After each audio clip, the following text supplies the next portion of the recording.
The same New Agers who call for peace, love, harmony, and world unity, when confronted with separatists, for example, fundamentalist Christians, you start to see a darker side to them. They do not appreciate people who will not adopt their New Age views. For example, a major New Age figure, David Spangler, who was in a group known as Planetary Citizens, which was a UN group, stated something to the effect of, we can take all the marshmallows, all the scriptures, all the tablets, and have a jolly good bonfire. So essentially, he's promoting the abolition of these faiths. Similarly, Maharishi Mahesh Yogi, the influential New Age guru sought out by the Beatles, stated, quote, "There has not been and there will not be a place for the unfit. The fit will lead, and if the unfit are not coming along, there is no place for them. In the place where light dominates, there is no place for darkness." See, in his thinking, the fit are the New Agers, and the unfit are those who do not adopt the New Age beliefs. People who are, for example, fundamentalist Christians, Jews, people like this. So essentially, you see a lot of intolerance within the New Age movement. It's not all nice and dandy with these people. You know, they have the mask, they have the appearance of peace, love, harmony, but in their writings, they do come out and say that there is no place for Christians and people who do not accept their beliefs. In the book of Co-Creation, New Age leader Barbara Marx Hubbard states, quote, "Out of the full spectrum of human personality, 1/4 is electing to transcend, 1/4 is resistant to election. They are unattracted by life ever evolving. Now as we approach the quantum shift from creature human to co-creative human, the destructive 1/4 must be eliminated from the social body. Fortunately, you, dearly beloveds, are not responsible for this act. We are. We are in charge of God's selection process for planet Earth. He selects, we destroy. We are the riders of the pale horse, death." Alice Bailey explained what the New World Order will do to those who refuse to accept it. Quote, "Let us never forget that it is the life, its purpose, and its directed, intentional destiny that is of importance, and also that when a form proves inadequate, or too diseased, or too crippled for the expression of that purpose, it is, from the point of view of the hierarchy, no disaster when that form has to go. Death is not a disaster to be feared. The work of the destroyer is not really cruel or undesirable. Therefore, there is much destruction permitted by the custodians of the plan, and much evil turned into good." Unquote. Blavatsky's peer, Aleister Crowley, said an Egyptian entity told him Christianity would be destroyed at the advent of the New Age. Quote, "A peer of Blavatsky's, often called the prophet of the New Age, Aleister Crowley, claimed to have been visited in the spring of 1904 by an Egyptian entity called Oase, who foretold to Crowley the end of Christianity." Unquote. But if you dig deep into the literature, yes, they're going to be extremely intolerant.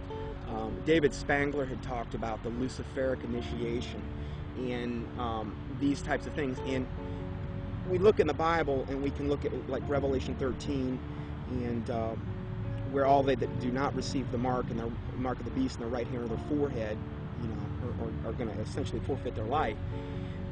This is how intolerant it's going to become. It's going to be their way or no way. And so, no, they're not going to have any tolerance. I think at first they're going to come as real nice guys, though. I don't think they're going to do that right off the bat. But eventually it's going to get to the point where enough people have bought into it and enough strong delusion is there that, yeah, they're not going to be tolerant whatsoever. Barbara Marx Hubbard states, "The end of this phase of evolution shall come. All will know their choice. All will be required to choose. All who choose to be natural Christs will be guided from within as to how to proceed. All who choose not to evolve will die off. The kindergarten class of Earth will be over." Unquote. Robert Mueller, previously mentioned, states, quote, "I am surprised that no one has yet thought of creating a pro-Earth, humanity-challenging organization which would put itself in the shoes of our Mother Earth and rejoice whenever humans diminish in numbers or consume less. It would give yearly prizes to people, events, or institutions which achieve a reduction of the human population or of the consumption of Earth resources. The first prize should go to the United Nations, which through its world population conferences and anti-population work has prevented 2,200,000,000 more people from being born between 1952 and the year 2000.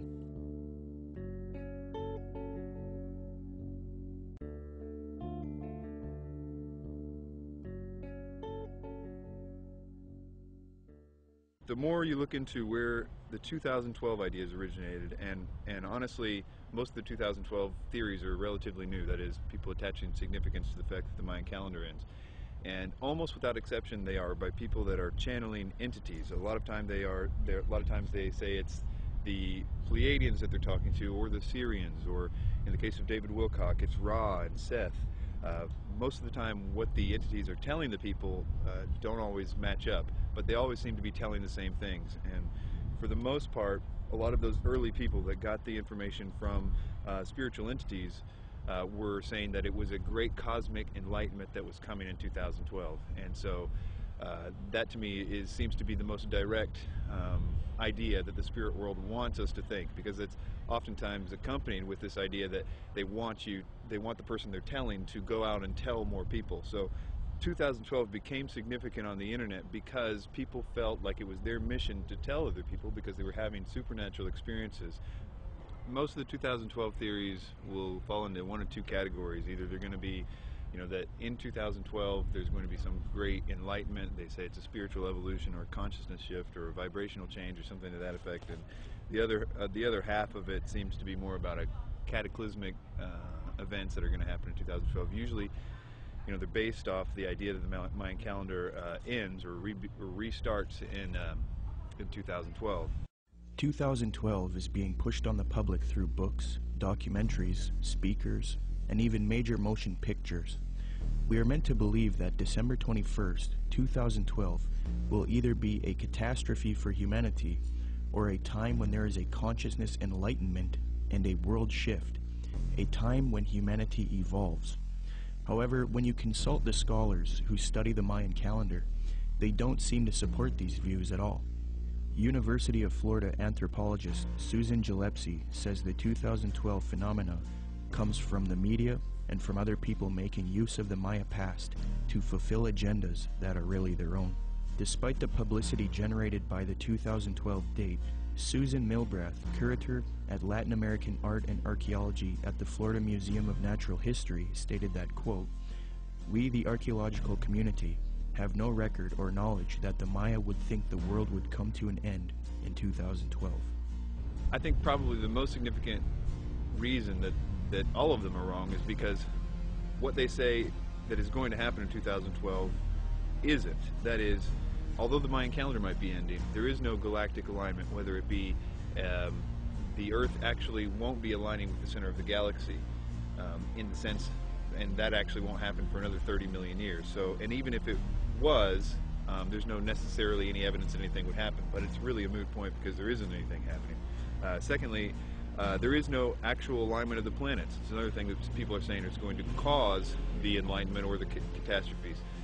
And this goes on and on. It's the same thing with the solar flares. It's the same thing with Planet X or Nibiru, or all those things aren't happening. And it's very interesting how you actually can go point by point and find out that each one of those supposed catalysts aren't true.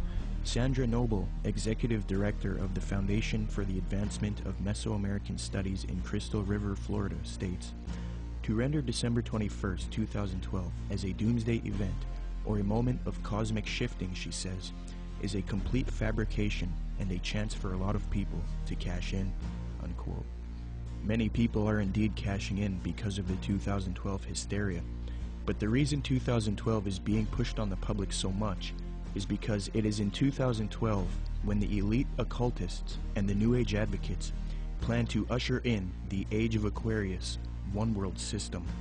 Siri Data points out that the New Age consensus is that the Age of Aquarius one-world system will be ushered in 2012. Quote, "It is generally agreed that the actual time that we enter the Age of Aquarius will be 2012, unquote. Could this whole 2012 concept be propaganda to get people to accept the Age of Aquarius in 2012? Eugene Gallagher likewise notes that the supposed age of Aquarius is expected to arrive in 2012. Quote, "The term New Age is most closely correlated with the astrological idea that we are about to enter a new age, the age of Aquarius, which will arrive around 2012, unquote.